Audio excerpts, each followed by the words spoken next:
Buenas tardes, mi nombre es Julián Ramírez, pertenezco al grupo 241 de Física General. Este es mi documento de identificación. Procedo a explicar la práctica número 2 del laboratorio virtual, segunda ley de Newton.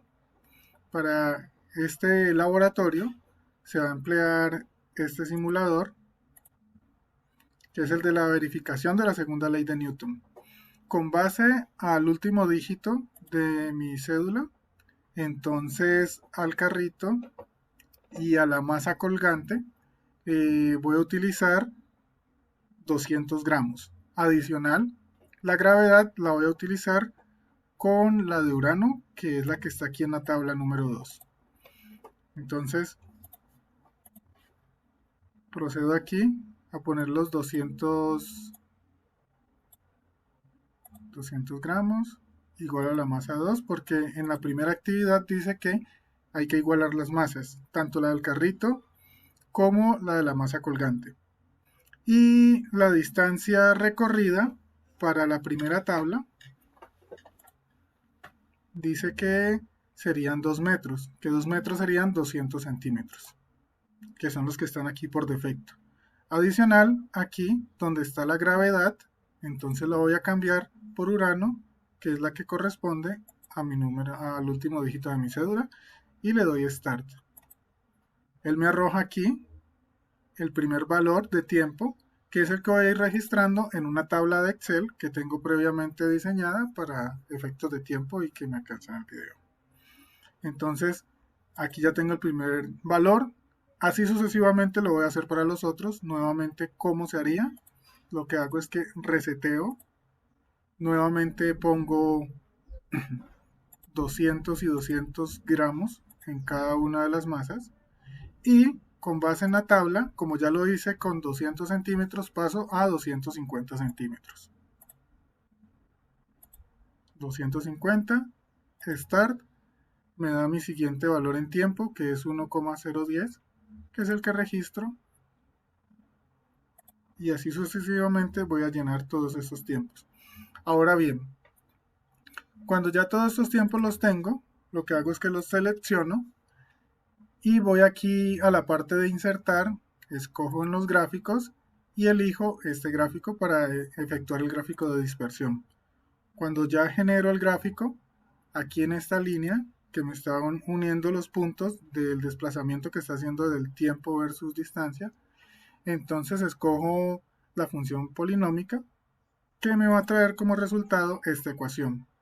Esta ecuación, que es en la que me está representando la distancia versus tiempo, entonces lo que voy a hacer por aquí es a compararla con la ecuación de movimiento para identificar lo siguiente. La ecuación de movimiento dice que el desplazamiento final va a ser igual al desplazamiento inicial sumado la velocidad en x sub i, que es la velocidad en el eje x inicial, multiplicado por el tiempo, más un medio de la aceleración por el tiempo al cuadrado. Como esta ecuación es muy parecida a la que me dio en el Excel, entonces lo que hago es que por simple inspección comienzo a identificar cada uno de esos valores. En este caso, un medio de a sub x, que está multiplicado por t cuadrado, que es esta que está aquí. Entonces un medio de a de la aceleración sub x va a ser 2,6354. Ahora este b sub x sub i, que es la velocidad que está multiplicada por t, sería este valor de aquí, 0,0669. Y por último, ya me quedaría este valor de x sub i, que es este último de aquí, que son los que he representado de esta forma. Como en el laboratorio me piden hallar la aceleración del carrito y tengo un medio de a sub x igual a este valor, lo único que hago es despejar a sub x. Como tengo un medio y este 2 está en el denominador, pasa al otro lado a multiplicar, dándome que la aceleración del carrito en ese momento va a ser de 5,2708 metros sobre segundo cuadrado. Adicional, piden realizar el diagrama de cuerpo libre de ese montaje. Entonces, volviendo acá, tenemos que este carrito, al estar sobre este plano, es como si hubiera un plano cartesiano, él está sobre el eje X y la masa colgante está sobre el eje Y. Entonces, ¿qué fuerzas actúan aquí? Actúan las siguientes. este primer gráfico que estoy señalando aquí en este momento representaría el gráfico de este carrito. Entonces su diagrama de cuerpo libre sería el siguiente. La fuerza normal, que iría hacia arriba. El trabajo iría hacia abajo, que sería el trabajo lo represento con W sub 1 porque estoy hablando de la masa 1, que es la del carrito. Va a ser igual a la masa del carrito, que es M sub 1, multiplicado por la gravedad, que es 9.8. Y la tensión es esta que está aquí en rojo, que me representaría la tensión de la cuerda que está atada a esta masa colgante. El diagrama de cuerpo libre de esta masa colgante entonces sería, que sería esta segunda imagen. Esta misma tensión la puse en rojo para representar que es la que proviene desde la masa 1. Entonces esa tensión por eso va hacia arriba. ¿Por qué va hacia arriba? Porque es una masa colgante. Y tendríamos en su opuesto de esta masa 2 el trabajo sub 2, que es W2, que va a ser igual a la masa sub 2, o sea, a la masa colgante, multiplicado por la gravedad. Entonces estos serían los diagramas de cuerpo libre de esos dos objetos. Para la actividad 2 se pide que se repita el mismo procedimiento, pero con masas diferentes.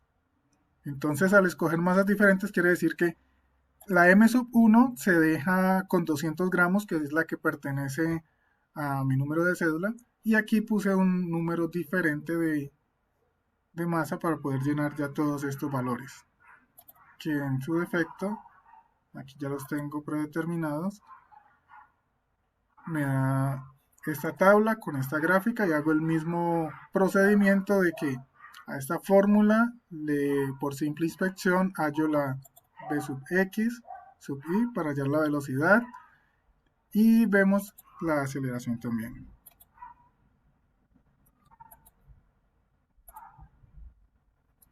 Ahora bien, veamos qué falta por acá. Listo. Para llenar esta tabla nos piden que calculemos si la masa por la gravedad, si se cumple la ecuación de que masa por gravedad es igual a la suma de estas dos masas multiplicados por la aceleración.